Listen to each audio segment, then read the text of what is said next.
Les vraies voix Sud Radio, le grand débat du jour. Réussir la transition énergétique, c'est pouvoir la piloter. L'État revient en force. Il détenait 84% d'EDF, il a racheté les 16% restants. C'est l'intention du gouvernement de garder la main quand même sur les tarifs, mais pour avoir un système où EDF arrête d'y laisser sa chemise. Nous devons avoir la pleine maîtrise de notre production d'électricité et de sa performance. C'était de toute façon nécessaire de nationaliser EDF, vu les pertes qui vont être enregistrées cette année. Nous devons assurer notre souveraineté face aux conséquences de la guerre et aux défis colossaux à venir. Il y a moins de concurrence puisqu'elle est nationalisée, il n'y a pas un autre exploitant qui va faire de l'électricité nucléaire sur le territoire. C'est pourquoi je vous confirme l'intention de l'État de détenir 100% du capital d'EDF. Renationaliser EDF peut-il faire baisser la facture d'électricité? C'est la question que l'on vous pose. Et vous dites oui à 66%. L'Assemblée nationale a adopté donc cette proposition de loi du député PS Philippe Lebrun pour renationaliser intégralement EDF. Philippe. Oui, l'État aurait une vraie main mise sur les prix pour réduire la facture d'électricité des ménages français. C'est ce que disent les experts. Alors est-ce que pour vous c'est une bonne chose de renationaliser intégralement EDF, qui est public aujourd'hui à 84%, ou vous dites non, c'est la loi du marché, c'est la libre concurrence et on ouvre à tous les vents? Venez nous le dire au 0826 300 300. On vous attend au standard, bien entendu. Et puis un expert pour en parler, Philippe Charlez est avec nous. Bonsoir, merci d'être avec nous. Expert en questions énergétiques, auteur de Les 10 commandements de la transition énergétique, publié chez VA Presse. Philippe Bilger, c'est très technique, hein, finalement. Il y a des sujets sur lesquels, ma chère Cécile, il faut passer votre tour. J'adorerais qu'un véritable expert parle avant moi. Mais je ne vais pas poser de questions. Je note évidemment que, compte tenu de la situation, on peut répondre, me semble-t-il, positivement à cette idée, mais je sais également qu'on regrette que la France n'ait pas mis en œuvre ce que l'Espagne et le Portugal ont accompli, et je serais curieux de savoir l'avis de notre expert tout à l'heure.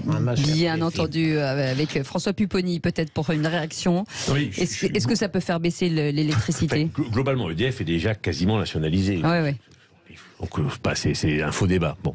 Après, on a eu la chance d'avoir le bouclier tarifaire pour les personnes physiques et vulnérables. Et le physique, tout le monde en a bénéficié. Bon, il y a le problème des entreprises. Bon.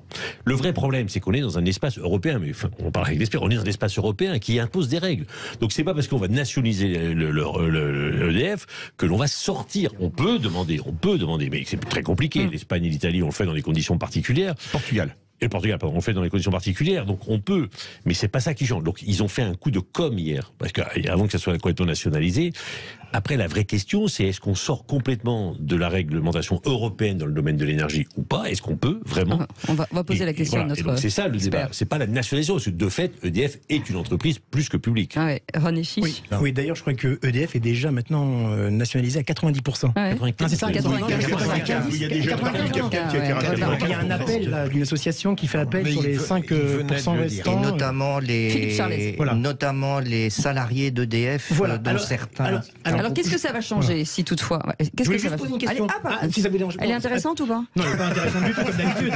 Non, parce que tout à l'heure, dans les sonores qu'on entendait, il y avait une spécialiste qui disait que il n'y aurait pas en cas de nationalisation complète, la concurrence n'existerait plus. C'est les députés qui disaient ça. C'est la production nucléaire. Non, c'est une spécialiste. C'est une spécialiste. Une spécialiste, je crois. Oui. Absolument. C'est complètement faux dans la mesure où le fait de nationaliser EDF ne change rien à la concurrence européenne et au grand marché européen. Et je dirais même que même si on sortait du marché européen, il y a aussi une concurrence électrique à l'intérieur de la France, puisque des opérateurs comme Engie, comme Total, comme Direct Énergie, vendent de l'électricité et donc jouent incontestablement sur les prix. Alors ce qui est extraordinaire, c'est qu'en fait, on fait complètement un virage à 180 degrés, puisqu'il y a environ 2 ans, on voulait lancer ce qu'on appelait le projet Hercule, qui était en fait un projet de privatisation d'une partie d'EDF et notamment de sa partie renouvelable. Pourquoi? Parce que EDF est très endetté, 60 milliards d'euros de dette, il faut quand même le savoir. Et notamment, donc ça veut dire... j'occupe une dette contractée à l'étranger sur un gros chantier au Royaume-Uni, Absolument. Et donc, la nationalisation veut dire plus de dettes pour la France et plus de coûts pour le contribuable. Il n'y a pas de secret. Il faudra bien que l'argent vienne de quelque part. Et donc, en fait, cette privatisation, notamment des renouvelables, il n'était pas question de privatiser le nucléaire. On voulait diviser EDF en 3 parties. Une partie nucléaire restant publique, une partie renouvelable ouverte au marché. Et pour l'hydroélectricité, c'était entre les deux, mon cœur balance. Certains étaient pour une certaine privatisation. Privatiser les barrages, ça passait mal, donc on va surtout parler de renouvelables. Il va y avoir des investissements colossaux dans les renouvelables. Le plan Macron, avec son discours de Belfort, annoncé non seulement en matière de nucléaire, mais aussi en matière de renouvelables, la construction d'environ l'équivalent de 80 parcs éoliens comme celui de Fécamp pour l'offshore d'ici 2050, de multiplier par 10 le solaire, de multiplier par 2 l'éolien onshore, évidemment faire appel à de la privatisation et à un financement privé, ça avait du sens. Et là, effectivement, maintenant, ça ne sera plus le cas. Quand on développe, par exemple, le solaire ou l'éolien, le vrai problème, c'est qu'une fois que vous produisez l'électricité, d'abord on a du mal à la stocker, on la stocke pas. On la stocke pas. Il faut la remettre dans le réseau. Il faut la consommer. Et comment ça fonctionne ? Pourquoi les gens vont investir ? Les gens vont investir parce que EDF rachète l'électricité. C'est-à-dire qu'on dit à EDF, il faut racheter l'électricité. Et c'est là où c'est... Une électricité très chère. Oui, c'est là, parce que sinon le modèle économique ne tourne pas. Elle est rachetée à 84 €. L'éolien est racheté, la règle c'est 84 € le mégawattheure aujourd'hui. Donc il est quand même racheté, on va dire, à un prix qui est presque en dessous du prix du marché. Mais cela étant, je dirais que Hercule avait du sens. Évidemment, il y a une opposition frontale de tous les syndicats qui avaient considéré que c'était un démantèlement d'EDF. Et d'ailleurs, le vote hier à l'Assemblée nationale, la notion de vraie nationalisation veut dire que le capital est incessible, ce qui veut dire que c'était être certain qu'on ne pouvait pas revenir au projet Hercule. Et maintenant, pour répondre à la question que vous avez posée aux auditeurs, je confirme effectivement que la nationalisation d'EDF ne jouera en rien sur le marché de l'électricité. Il faut pas croire que parce qu'on nationalise EDF, on revient à l'EDF des années 80, à l'époque où il n'y avait pas de marché européen de l'électricité. Bien évidemment, EDF sera en concurrence avec à la fois les compagnies qui vendent de l'électricité en France, mais aussi les compagnies européennes, puisque nous sommes aujourd'hui massivement importateurs d'électricité, notamment quand il fait très froid, pas tous les jours, mais nous l'avons été massivement au cours des dernières années. Donc ce qui veut dire que cette opération de com, effectivement, je le confirme, n'aura aucun impact sur les prix de l'électricité. Pardon, une question idiote, pour rebondir sur ce que vous dites de quelqu'un qui n'y connaît rien. Est-ce qu'on ne peut pas refermer la concurrence ? Refermer la concurrence, c'est à 2 niveaux. Donc il y a un premier niveau, c'est sortir du marché électrique européen, ce qui veut dire ne plus importer. Donc il faut prendre le risque de ne plus importer. Et des fois on en a besoin. Donc moi je ne le ferai pas.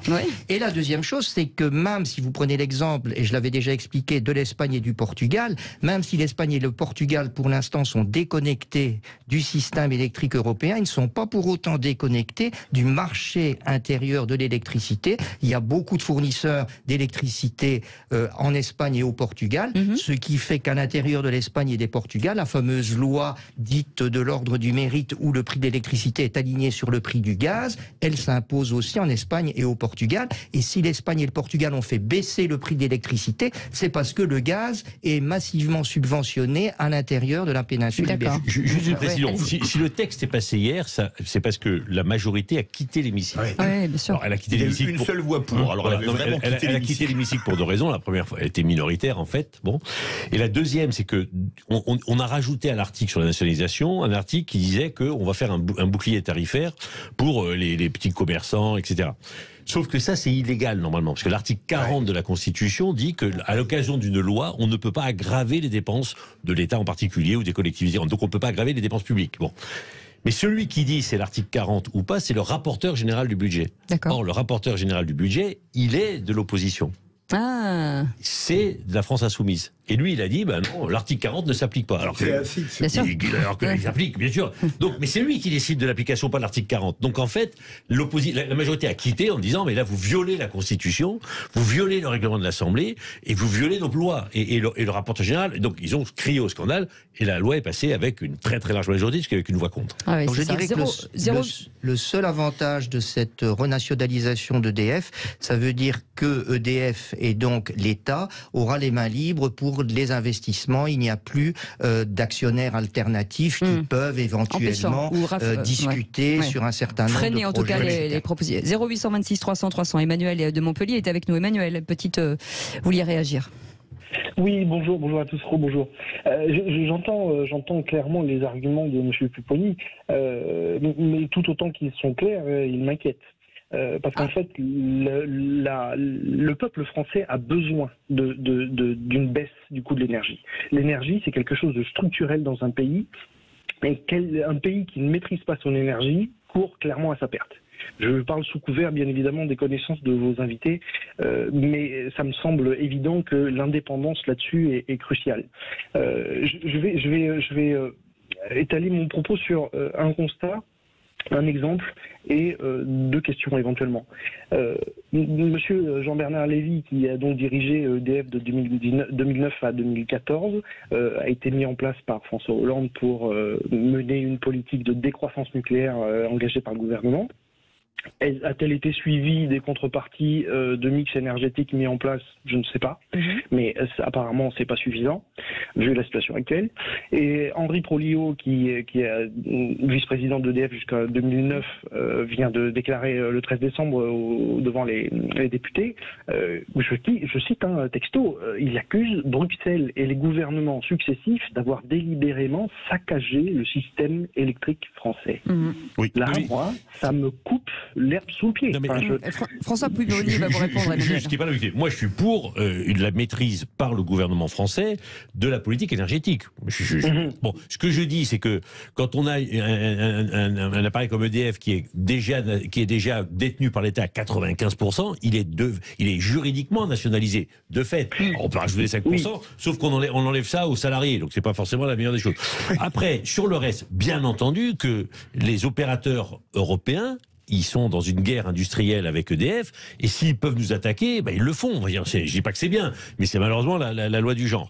Donc effectivement, le choix qui a été fait, terrible, c'est de dire il faut passer aux énergies renouvelables, mais on aurait dû dire, mais pour le temps d'arriver aux énergies renouvelables suffisamment productives, on doit rester au nucléaire. Et que la pression des écologiques ont fait que les gouvernements de gauche successifs ont dit, comme les Allemands d'ailleurs avant, on arrête le nucléaire trop vite. Et là, on s'aperçoit qu'entre le moment où on arrête le nucléaire et le moment où les énergies renouvelables vont produire l'électricité, il y a un gap, il faut qu'on retourne au charbon. Donc à un moment, il fallait qu'on soit raisonnable et qu'on dise, il faut une transition lente, parce que on ne change pas de modèle économique et industriel en matière énergétique en claquant du doigt par une loi.